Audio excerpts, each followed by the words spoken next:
Viral video pengantin wanita yang mengenakan adat Banjar diduga kesurupan hingga menari sendiri. Tampak dalam video yang diunggah akun TikTok @arifahri95 pada Rabu, tanggal 8 November tahun 2023, acara pernikahan digelar di sebuah gedung.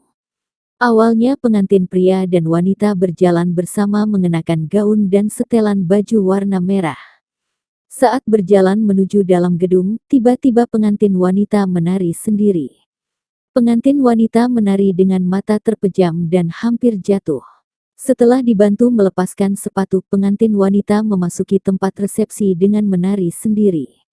Seorang pria paruh baya pun tampak memegangi kain pengantin wanita saat sang pengantin menari. Ia juga ikut menari bersama dengan pengantin wanita. Dalam video lain terlihat pengantin wanita terus menari di depan panggung hingga akhirnya pengantin wanita pingsan.